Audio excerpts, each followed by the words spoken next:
Home Depot bag. They're thin, they're light, they're easily accessible. You have a ton of them, so there's no reason not to use these. I like these a whole lot better than the Greenleaf system. And once you've made it, and I'll show you how to make it in a minute. Once you've made it, all you're going to do is stick it right in the end of the pipe.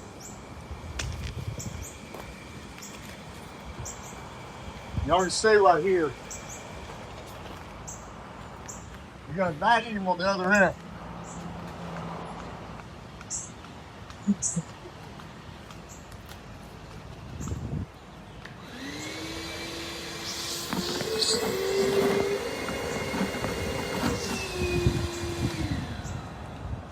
See how easy that was? So there's absolutely no reason to do anything different. There's no reason to pull a fish tank. You can do that right there for 100 pipes in a matter of hours. Yeah, no talk about not making sure there's no water in it though. So water in it, you fuck. That right there actually will suck the water out. Okay. And you'll find it. Now, inevitably, these pipes, when you stick them on the ground, are going to have water in them. And they're going to have dirt in them. That vacuuming it like that will suck a lot of that out of it. Part of the advantage of doing this is that you get a lot of that dirt and everything out.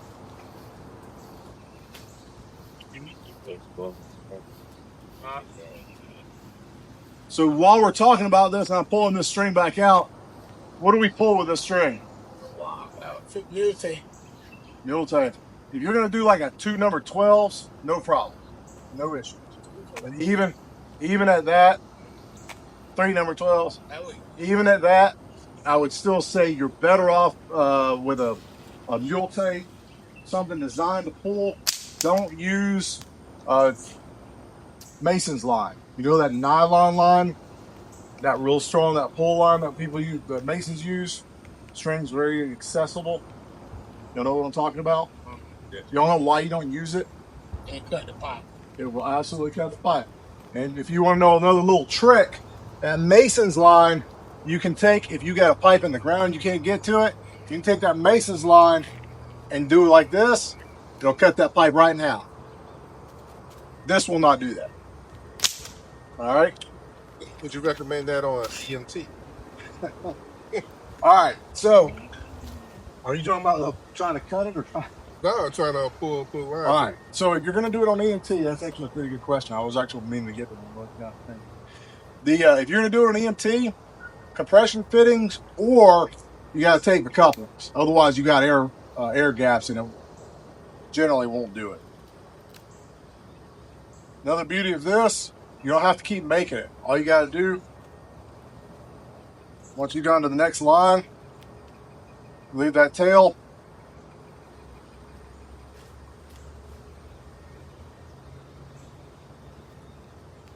Tie it together. Now you can go to the next line. All right. Everybody clear so far? All right. So when you go to make these,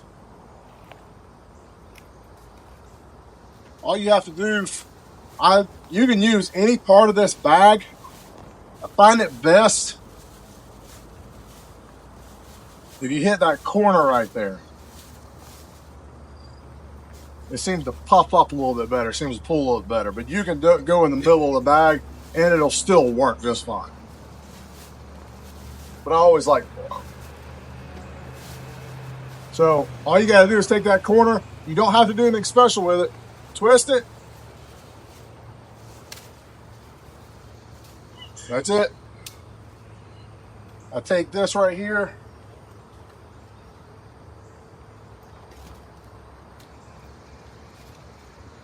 Fold this over, just to give you a little extra adhesion. And all you gotta do is take your black tape and wrap it around like you would the end of your wire when you're doing a wire pull. Make it good and tight. Somebody grab that bag for me.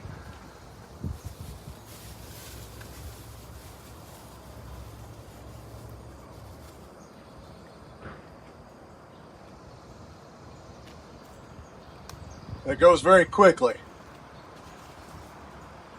All right, that's it. There's nothing else to it, and it'll pull right out of the bucket. Now, most of the time, you're gonna have somebody on the other end feeding. And one more thing I'm gonna add to this.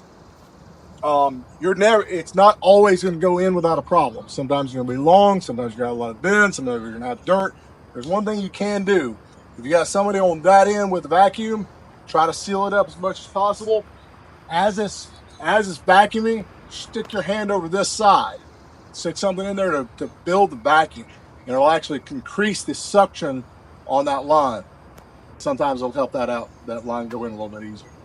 But again, if you've got a lot of long pools, drop these in. There's one more thing to add to this.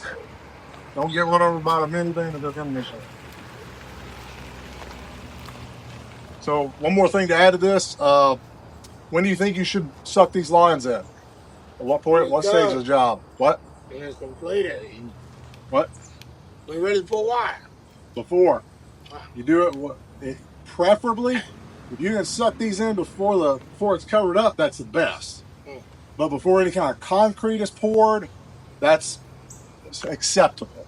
As long as if you do run into somewhere where it's like the rock got stuck in it or something like that, where you can dig it up and fix it, that's better. But before any concrete is poured, for sure. And if you can get it before the ditch is covered up, that's better too, but it's not critical. Most of the time, you're not going to be able to do that. Anybody want to do anything with this? All right. So yeah, that's it, guys. This right here, You acting different. I didn't even glue this pipe together. So if you guys No go, good, brother. That's That's a no John good. Sanders glue job right That's there. no good. You didn't even prime it.